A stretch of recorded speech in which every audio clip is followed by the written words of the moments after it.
తిరుమల శ్రీవారి బ్రహ్మోత్సవాలు ఈ నెల 24వ తేదీ నుంచి అక్టోబర్ 2వ తేదీ వరకు జరగనున్నాయి. బ్రహ్మోత్సవాలను విజయవంతంగా నిర్వహించడానికి పూర్తి సన్నద్ధంగా ఉన్నామని టీటీడీ చైర్మన్ బీఆర్ నాయుడు అన్నారు.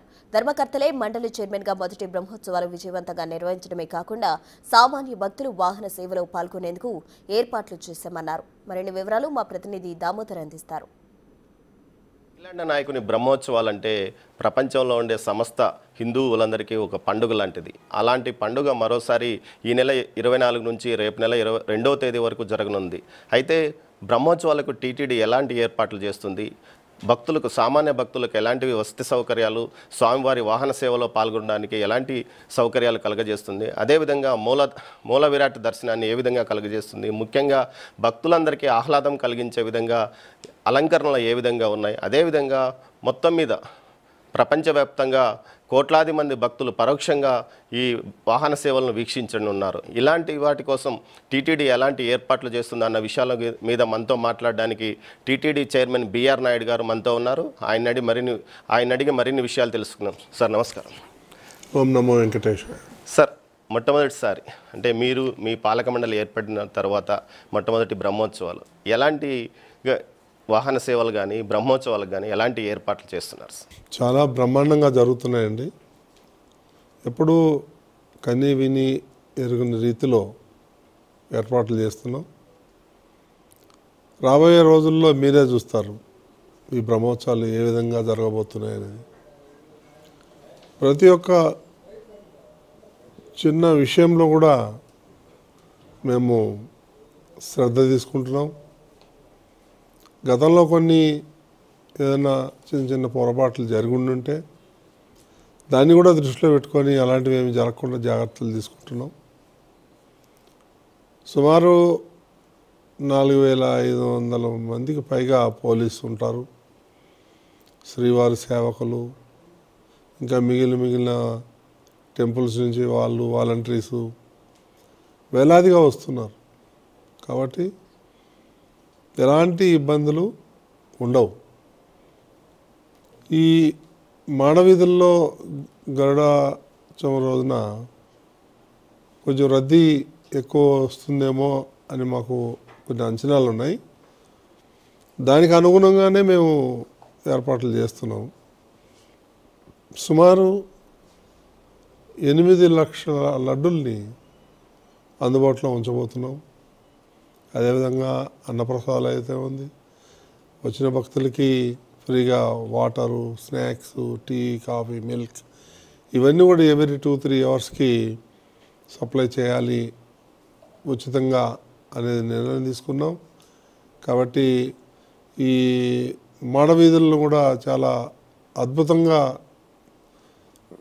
వాళ్ళు అలంకరించడం జరుగుతూ ఉంది.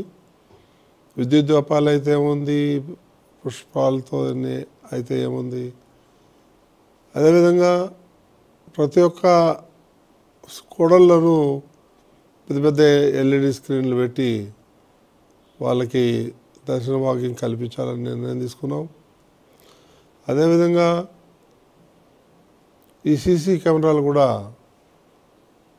ఇప్పుడున్న వాటికన్నా అదనంగా తీసుకొని ఇక్కడ ఏదైతే కమాండ్ కంట్రోల్ రూమ్ ఉందో దాన్ని అప్గ్రేడ్ చేసి ఎప్పటికప్పుడు నిఘా పెట్టి ఏదైనా చిన్న అవకతవకలు జరిగితే దాని మీద వెంటనే స్పందించడానికి వీలుంటుంది. మొట్టమొదటిసారిగా ఇస్రో వాళ్ళు లేటెస్ట్ టెక్నాలజీతో వాళ్ళు మానిటరింగ్ చేయబోతున్నారు, క్రౌడ్ మేనేజ్మెంట్. వారి సహకారం కూడా తీసుకొని మనం ఈ క్రౌడ్ మేనేజ్మెంట్ ఎక్కడెక్కడ ఏముంది, ఎలా ఉన్నారు జనం అనేది వాళ్ళు ఎప్పటికప్పుడు మనకి తెలియజేస్తారు. దానికి అనుగుణంగానే ఏర్పాట్లు కూడా జరుగుతాయి. గరుడ సేవ రోజు, చక్రస్నానం రోజు రద్దీ ఎక్కువగా ఉంటుంది. ఈ 2 రోజుల్లో ఎలా క్రౌడ్ మేనేజ్మెంట్ చేయబోతున్నారు? దీనికోసం ప్రత్యేకంగా ఏర్పాట్లు ఏమైనా చేస్తారు? ఉన్నాయి. అదే ఇందాక చెప్పినట్టు ఇస్రో టెక్నాలజీ తీసుకొని వాళ్ళ యొక్క శాటిలైట్ ద్వారా మానిటర్ చేస్తారు. ఎక్కడ క్రౌడ్ ఎక్కడుంది, ఏం చేయాలా, అప్పటికప్పుడు కొన్ని నిర్ణయాలు తీసుకునే ఉంటాయి. కాబట్టి ఈ గరుడ సేవ రోజున ఎలాంటి ఇబ్బందులు ఉండవు. ఆ విధంగా ఏర్పాట్లు చేసుకుంటాం. ఎందుకంటే స్వామివారు మాడవీధుల్లో 8 నుంచి 10 గంటల సేపు వారు ఊరేగింపులో ఉంటారు. కాబట్టి ఎన్ని లక్షల మంది వచ్చినా స్వామివారిని దర్శించుకొని పోయే అవకాశం ఉంది. ఈ పుష్కరిణి ఒకటే, అక్కడ కూడా ఎంతవరకు రిస్ట్రిక్ట్ చేయగలుగుతాం, గజెత్తకాలను పెడుతున్నాం, అక్కడ కూడా ఏర్పాట్లన్నీ చేస్తున్నాం. ఈ మెడికల్ సిబ్బంది, అదేవిధంగా ఈ అంబులెన్సులు కూడా 15 అంబులెన్సులు పెట్టి ఇవన్నీ ఏర్పాట్లు చేసుకుంటున్నాం. ఎక్కడ కూడా ఎలాంటి అవాంఛనీయ సంఘటనలు జరగకుండా చూసుకుంటాం. సరే, ఈ శ్రీవారి సేవకులు, పోలీసులు, అదేవిధంగా విజిలెన్స్, టీటీడీ సెక్యూరిటీ విజిలెన్స్ సిబ్బంది కాక అదనంగా ఎవరినన్నా ఈ మేనేజ్మెంట్ కోసం పిలిపిస్తున్నారు? మనం పిలిపించక్కర్లేదండి, వాళ్ళే వాలంటరీగా వస్తున్నారు. ఆర్గనైజేషన్స్ నుంచి చాలా ఎక్కువ మంది వస్తున్నారు, వేల సంఖ్యలో వస్తున్నారు. అన్నదాన సత్రంలో కాకుండా బయట కూడా ఈ బ్రహ్మోత్సవాల సందర్భంగా ఏదైనా బయట కూడా అన్ని చోట్ల వాళ్ళు సేవలు చూసుకున్నాం, ప్లాన్ చేస్తున్నాం. చైర్మన్ అయిన తర్వాత వ్యక్తిగతంగా మీకు ఈ బ్రహ్మోత్సవాల్లో ప్రథమ సేవకుడిగా పాల్గొనబోతున్నారు, ఎలా ఫీలింగ్? చాలా బ్రహ్మాండంగా ఉంది. మా తల్లిదండ్రులు చేసుకున్న పుణ్యం అది నాకు దక్కిందని అనుకుంటున్నాను. ఒక సేవకుడిగా, శ్రీవారి భక్తుడిగా ఇంతకన్నా అదృష్టం, అనుభూతి వేరే లేదు. మీరు పాలక మండలి బాధ్యతలు తీసుకున్న తర్వాత అన్యమతస్థుల విషయంలో కానీ, అదేవిధంగా ఆర్టిఫిషియల్ ఇంటెలిజెన్స్, స్వామివారి దర్శనం వేగంగా కలగజేయాల భక్తులకు అని అనుకోవడానికి ఎందుకు మీకు కారణం ఏముంది? నేను చిన్నప్పటి నుంచి తిరుమల తప్ప వేరే గుడికి పోయేవాడిని కాదు. 90% తిరుమలకే వస్తాము, ఇంకో 10% ఏదైనా అకేషన్ అదేదో ఉంటే వెళ్తాం తప్ప. మాకు చిన్నప్పటి నుంచి ఈ టెంపుల్ అంటే మా కులదైవం వెంకటేశ్వర స్వామి అని భావిస్తాం మేము. కాబట్టి ఆ విధంగా స్వామివారు అంటే మనం ఏమన్నా కష్టాలు వచ్చినా, సుఖాలు వచ్చినా స్వామివారితో పంచుకుంటాం. ఆ విధంగా చిన్నప్పటి నుంచి అలవాటైంది అంతే, దాంట్లో స్పెషల్గా ఏమీ ఉండదు.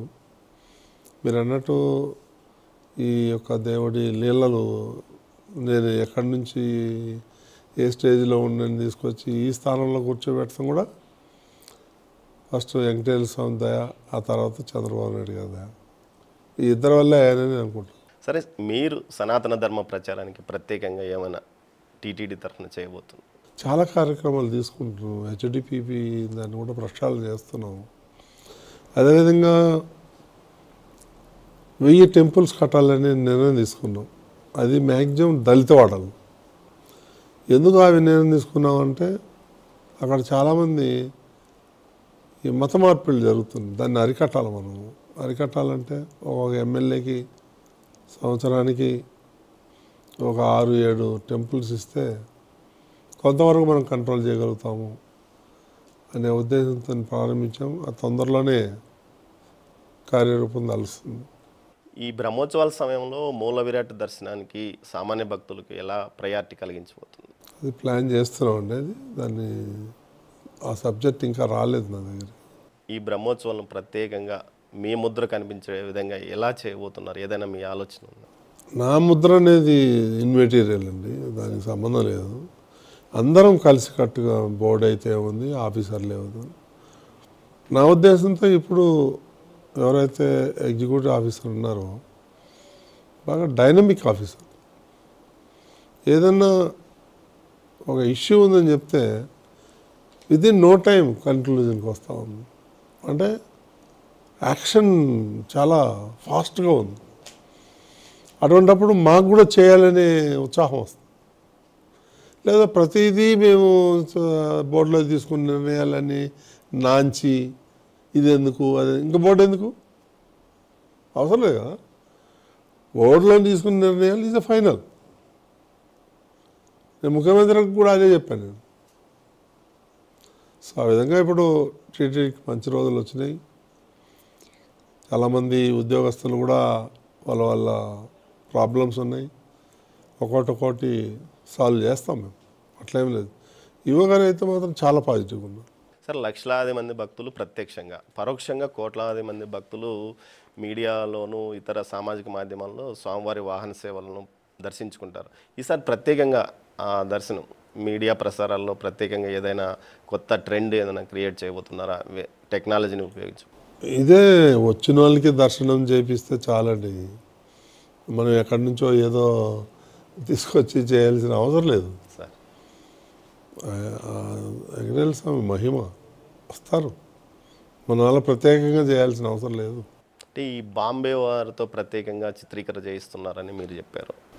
ఈ బ్రహ్మోత్సవాలు ప్రత్యేకంగా ఒక డాక్యుమెంటరీ లాగా అది ఎంతమంది ఎక్కడి నుంచి వస్తున్నారు సార్? వాళ్ళ టీం మొత్తం వస్తుందండి. హై ఎండ్ కెమెరాలు తీసుకొని వస్తున్నారు. 10 రోజులు షూట్ చేస్తారు. ఇప్పుడు కొన్ని పాటలు వస్తాయి, ఓం నమో వెంకటేశాయ, అది అంతే. అది ఆ విధంగా అసలు నేను చెప్పలేని మాటలో వారి యొక్క అంత పెద్ద డైరెక్టర్ వస్తున్నాడు, ఆయన దగ్గరుండి ఇవన్నీ షూట్ చేసి ఓ 10 ఎపిసోడ్లు ఇస్తాం. అది టీటీడీ ప్రాపర్టీ అవుతుంది, అన్ని రైట్స్ టీటీడీకి. అది చూస్తే వెంకటేశ్వర స్వామి ఒక 100 రెట్లు ప్రతిష్ట పెరగచ్చు. అన్ని కైంకర్యాలు జరుగుతూ ఉంటాయి ఇక్కడ. కానీ జనరల్గా 90% జనాలకి తెలియదు ఇక్కడ ఏం జరుగుతుందని. దానివల్ల మొత్తం ప్రపంచానికి చాటి చెప్తాం. పెద్ద ప్రాజెక్ట్ అది. టీటీడీకి రూపాయి ఖర్చు లేకుండా వాలంటరీగా వచ్చేస్తున్నారు. అంత భక్తులు ఉన్న జనానికి నిజంగా హ్యాట్స్ ఆఫ్ టు దెమ్. ఈ బ్రహ్మోత్సవాల్లో అన్నప్రసాదాల్లో ప్రత్యేక ఏదైనా మెనూ మారుస్తున్నారు, ఆ విధమైన ఆలోచన ఏదైనా చేయవచ్చు? లేదండి, వడ పెట్టాం కదా చాలా. సరే, ఈ 8 నెలలు మీరు 8 నెలలు పనితీరులో మీ పాలక ఎలాంటి మార్పులు తీసుకొచ్చారని భావిస్తున్నారు? నేను ఇందాక చెప్పాను, మేము బోర్డులో తీసుకున్న అన్నీ కూడా అమలు కాలేదు. అవన్నీ అమలు అయితే ఈరోజు టీటీడీ ఎక్కడో ఉండేది. మాకు కొంత అసంతృప్తి ఉంది, నాకే కాదు మా బోర్డు మెంబర్లకు అందరికీ అసంతృప్తి. ఇప్పుడు మంచి రోజులు వస్తున్నాయి అనుకుంటున్నాను. చూద్దాం. ఓం నమో వెంకటేశ్వర. సెప్టెంబర్ 24 నుంచి అక్టోబర్ 2వ తేదీ వరకు జరిగే బ్రహ్మోత్సవాలను విజయవంతం చేయడానికి అధికారులతో కలిసి సంయుక్తంగా ధర్మకర్తల మండలి కృషి చేస్తుంది. అదేవిధంగా స్వామివారి వాహన సేవలో పాల్గొనే ప్రతి భక్తుడు సంతృప్తిగా స్వామివారి దర్శనం చేసుకునే విధంగా, ప్రత్యక్షంగా పరోక్షంగా చూసే ప్రతి ఒక్కరూ స్వామివారి వాహన సేవలో తరించే విధంగా ఏదైతే టీటీడీ ముందుకు పోతుంది. అదేవిధంగా సనాతన ధర్మ ప్రచారం కోసం ఇప్పటికే 1000 దేవాలయాలు దళితవాడల్లో నిర్మించడానికి నిర్ణయం తీసుకున్నాం. దీంతోపాటు తన మీద పెట్టిన నమ్మకాన్ని, అధినేత పెట్టిన నమ్మకాన్ని ఒమ్ము కానివ్వకుండా ముందుకు తీసుకెళ్తాం. అదేవిధంగా అధికారులతో కలిసి సంయుక్తంగా ముందుకు పోతున్నామని చైర్మన్ బిఆర్ నాయుడు అంటున్నారు. కెమెరా పర్సన్ పురుషోత్తంతో దామోదర్, తిరుమల నుంచి.